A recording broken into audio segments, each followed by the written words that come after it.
உங்கள் favourite TV ஷோக்களை இனி miss பண்ண தேவையில்லை. ZEE5 இல் முற்றிலும் இலவசமாக காணுங்கள். இங்கேயும் எப்பொழுதும். இப்ப சிம்பா ஃப்ரெண்டோட அம்மா கிட்ட வந்து தான் பண்ணது தப்புதான்னு சாரி கேட்டு நிக்கிதான். ஐ, கதை சூப்பரா இருக்கு ஃப்ரெண்ட். ஆமா, சிம்பா திருடன் யாருன்னு கண்டுபிடிச்சதா? இல்லையே, அதுக்கு தான் வெயிட் பண்ணிக்கிட்டு இருக்கோம். பாரதி, ப்ளீஸ் பாரதி, இங்க பாருங்க, சூழ்நிலையும் சந்தர்ப்பமும் தான் எங்களை அப்படி பண்ண வச்சிருக்கு. எனக்கு வேற வழி தெரியல.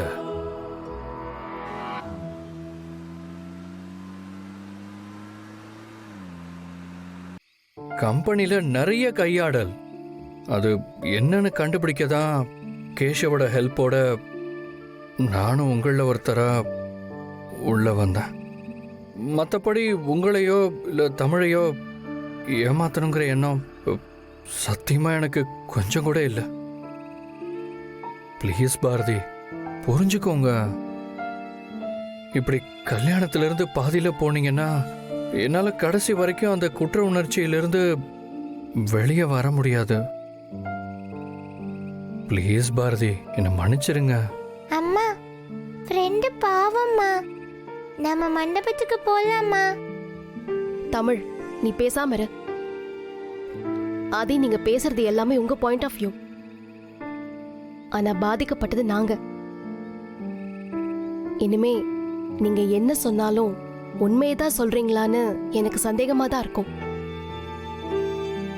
வேணா ஆதி, எங்களை விட்டுருங்க ப்ளீஸ். நாங்க ஊருக்கே போயிடுறோம்.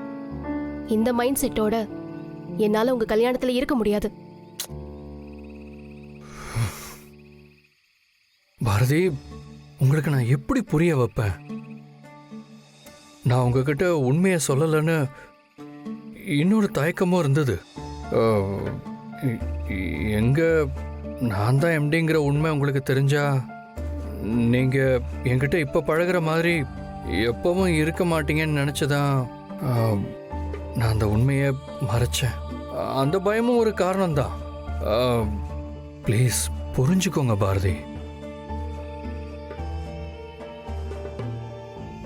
அம்மா ப்ளீஸ்மா, ப்ளீஸ்.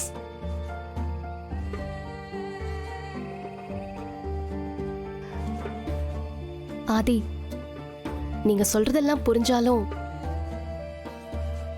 என்னால அந்த அதிர்ச்சியை விட்டு வெளியே வர முடியல. எனக்கு ஏற்பட்ட காயம் மாறாது.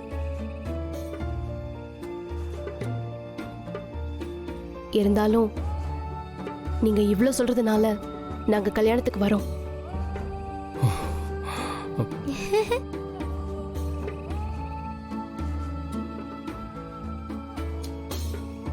Thanks Bharathi, thank you.